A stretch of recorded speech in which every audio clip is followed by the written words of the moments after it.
Né, galera? Tranquilo, na boa. Hoje o assunto eu acho que vai ser interessante, porque ele surgiu de uma conversa que eu tive com os colegas professores em função de um vídeo de 2018 que eu falava sobre o assédio moral, né? Na perspectiva tradicional, o assédio moral é na escola, né? O assédio moral, né, do superior para aquele hierarquicamente inferior. Basicamente isso, que é a ideia tradicional, né, quando se pensa em, em dano moral em uma empresa, em uma escola, no caso, né? Mas aí me senti motivado nesta conversa a falar sobre a situação em que são os alunos que perturbam o fazer do professor. E por motivos ideológicos ou porque de alguma forma esse professor se tornou um desafeto. Então, fico imaginando a possibilidade destes alunos, dois, não sei, destes alunos boicotarem a aula do professor com indisciplinas reiteradas, com condutas reiteradas que acabam fazendo com que a aula não se desenvolva, né? Podemos ali imaginar alunos já maiores, né, que sejam adeptos da escola sem partido, é um exemplo, né, e que, portanto, resolvem prejudicar a aula do professor X. Ou, por simples, como eu disse antes, desafeto. Pois bem, então, de que ponto de vista, qual é o meu lugar de fala, da onde que eu vou falar, vou comentar esse tema?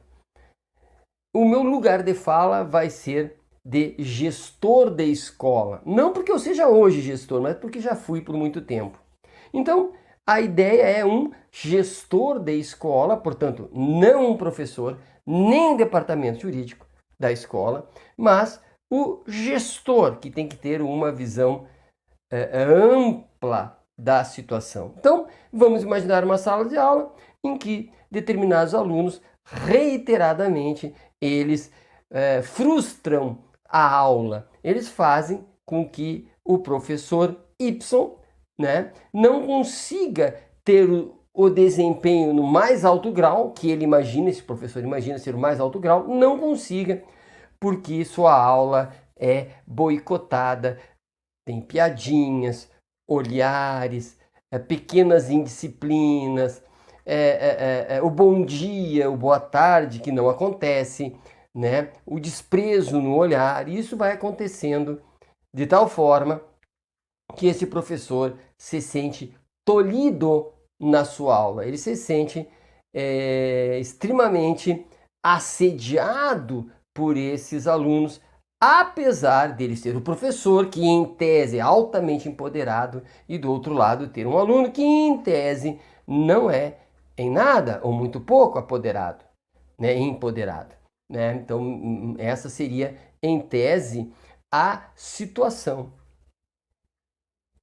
Pois bem, eu como gestor consigo imaginar que neste lugar, sala de aula, e quando eu digo lugar, é o ponto de referência, onde os alunos dizem, este é o meu lugar, né? Essa é a minha sala de aula com os meus colegas. Então, dentro deste lugar, no mínimo, dois espaços coabitam lá dentro e são interdependentes. Existe o espaço pedagógico, onde professores e alunos circulam dentro dessa sala de aula, e existe o espaço laboral, o espaço de trabalho, onde esse professor, além desta visão de alguém que está ensinando e aprendendo durante a aula, esse espaço pedagógico, ele é alguém que está no seu ambiente de trabalho. E, portanto, estes alunos fazem parte do ambiente de trabalho. Ambiente esse que pode ser salubre e pode ser insalubre, a depender das relações ali dentro. E aqui salubre, insalubre não é a ideia aquela de tem produto químico, não tem, né? Não, com que a pessoa trabalha. Mas essa pode ser uma relação muito tóxica. Esse ambiente de trabalho pode ser muito tóxico para este profissional. Pois bem, para desenvolver a minha ideia, eu não vou usar exemplos de sala de aula onde alunos podem infernizar a vida do professor a ponto de impedi-lo de dar aulas, né? Produzindo até problemas psicológicos nesse professor. Não vou falar isso para não dar ideias, né? Esse assunto é muito complicado. Eu vou fazer um paralelo com as empresas. Vou fazer um paralelo com vamos imaginar uma indústria, né? Então vamos imaginar a seguinte situação, em que o gerente desta indústria, empoderado, porque é o gerente, tem o poder de demissão, ele é constantemente boicotado pelos seus subalternos hierarquicamente, né? Aqueles que estão sob seu comando não o cumprimentam, aqueles que estão sob o seu comando riem debochado quando ele passa, reduzem a produtividade de maneira que o gerente não consiga identificar aonde está o problema, né? Sempre gracejos, o tempo todo pressionando para que esse gerente ele não consiga desempenhar o seu trabalho, e a intenção do subordinado é realmente prejudicá-lo, né? A tal ponto que, quem sabe, pensa os subalternos hierarquicamente, ele seja demitido porque não estaria desempenhando as suas funções a contento.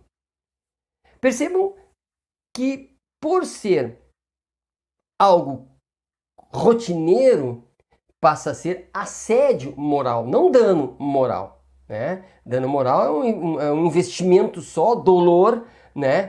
Que macule a moral, portanto é um dano moral. Neste caso é assédio, porque ocorre com frequência, é feito de armadilhas, é feito de tal maneira que a pessoa não possa se defender, é feito de tal maneira que vai corroendo a dignidade dessa pessoa no seu trabalho, a tal ponto que ela pode até adoecer, sendo que não é determinante que a pessoa adoeça, né? Mas o fato de ser boicotado trazendo sofrimento à dignidade humana já é determinante para se identificar um assédio moral. E ele é considerado um assédio vertical e ascendente, porque são pessoas de baixo, hierarquicamente, que atingem o de cima. Vejo que não é costumeiro se pensar isso. É mais fácil pensar o gerente assediando o funcionário de menor padrão hierárquico do que o funcionário de menor padrão hierárquico atingir a sua chefia. Porém, isto é possível. Lembrando que o ambiente de trabalho ele é protegido, tanto pela CLT quanto pela Constituição Federal, porque o trabalho é integrante da pessoa, integrante da dignidade, né? É um direito de personalidade, é algo que é inseparável de ser gente, de ser pessoa, é o trabalho. Portanto, ele deverá ser, esse ambiente de trabalho, seguro, deverá ser um ambiente favorável para quê? Para o próprio trabalho, né? Pela lógica, é preciso um ambiente salubre, saudável, bem iluminado, né? Que as relações sejam tranquilas, que não hajam humilhações, ofensas, e que essa pessoa não vá adoecer psicologicamente por ser perseguida lá dentro, por óbvio, né? E há bastante legislação que trata sobre esse detalhe, entendendo que o trabalho não é algo ingênuo, né? O trabalho não fica em cima do muro. O trabalho ele é algo que faz a diferença na vida do trabalhador, seja ele trabalhador de nível hierárquico subalterno, seja ele no mais alto grau. É quase que o trabalho define a pessoa. A pessoa se vê no trabalho, ela se desenvolve trabalhando, né? Portanto, está aí a relevância.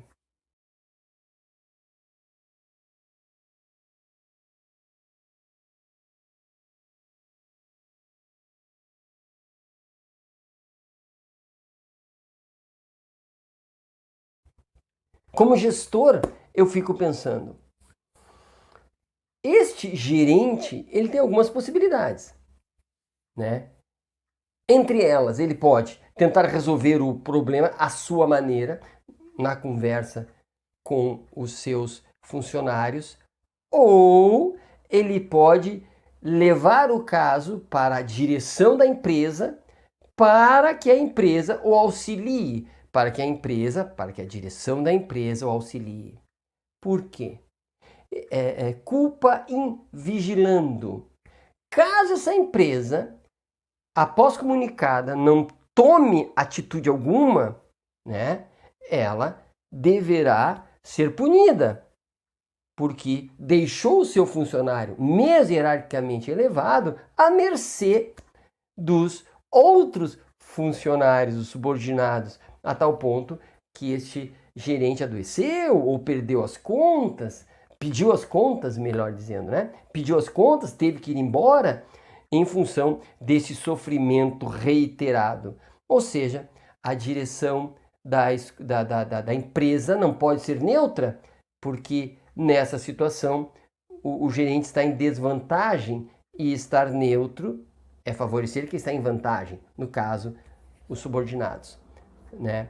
E, portanto, haverá um assédio, vamos imaginar que houve de fato um assédio e acabará que a empresa terá que indenizar este gerente, ou seja, ele não vai pedir indenização aos funcionários, mas sim a gestão, mas sim a direção da empresa que teve culpa, né, nesta relação. Ela tem responsabilidade.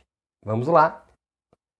Voltando à escola, imaginemos que este professor ele poderá tentar resolver o problema conversando com esses alunos, que para mim seria o ideal, né? Conversando com esses alunos, chamando esses alunos, e aí sendo de maior peso a questão pedagógica, né? A questão de ensinar e aprender, fazer com que esses alunos aprendam a lidar com o diferente, fazer com que esses alunos aprendam a lidar com os desafetos, né? Se é um desafeto entre o professor e o aluno, fazer esse aluno, além de aprender os conteúdos programáticos, que ele também aprenda a gerir as suas emoções e trabalhar bem com o diferente, com as diferenças, com as pessoas, com as ideias diferentes. Mas também, eu como gestor imagino que este professor poderá pedir ao diretor, à direção, à equipe especializada dessa escola que o auxilie a resolver este problema. Portanto, vai acionar toda a equipe escolar para lhe dar apoio para resolver esse problema, porque ele já está sendo assediado, vamos imaginar que a tal ponto que ele já perdeu as forças, ele está desanimado, ele não consegue dar as aulas, tem dificuldade de ir trabalhar e ele se sente atingido na sua dignidade. Lembrando que o trabalho é extremamente protegido e, portanto, a escola poderá estar preocupada com o aspecto pedagógico apenas, mas o gestor deverá estar preocupado não só com o aspecto pedagógico, mas com o aspecto do trabalho, é o ambiente de trabalho que está contaminado e ele precisa, o gestor, resolver esse problema do seu ponto de vista pedagógico e do ponto de vista do trabalho altamente protegido e que deve ser altamente protegido, por óbvio, né?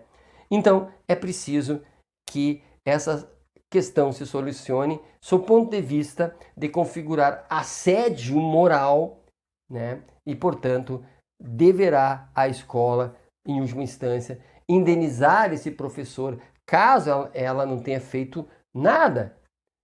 Porque eu entendo, como gestor, que seria interessante, num caso desses, chamar os pais, não para contar, fazer queixa do aluno, mas para discutir o que está acontecendo. É um motivo ideológico? O comportamento é X. É um motivo de desafeto? O comportamento é Y. Né? O que está acontecendo? A equipe da escola deve conversar com os elementos envolvidos, de certa forma, protegendo-os todos, inclusive o professor, né? Das consequências dessas relações pedagógicas e relações de trabalho que estão corrompidas, que estão adoecidas, protegendo todos. Quando eu penso no aluno, eu pensaria: pretendo restaurar as condições pedagógicas para que o aluno continue aprendendo. Sob o ponto de vista de um gestor que está vendo um professor em dificuldade, eu pensaria em restaurar a questão pedagógica, mas também extremamente preocupado com as questões de trabalho, porque esse professor estaria sendo atingido na sua dignidade, na sua essencialidade e, portanto, eu, gestor, estou vendo uma pessoa sofrendo, mais que um professor. Uma pessoa sofrendo porque não consegue se desenvolver enquanto trabalhador. Espero ter sido útil, né? E que consigamos, portanto, percebermos que a questão do assédio ascendente, de baixo para cima, é relevante, é importante, os desafetos são relevantes, as ideologias são relevantes para o sucesso escolar do aluno e sucesso escolar e profissional do professor. Não é brincadeira, é sério e é preocupante. Abraço e até a próxima.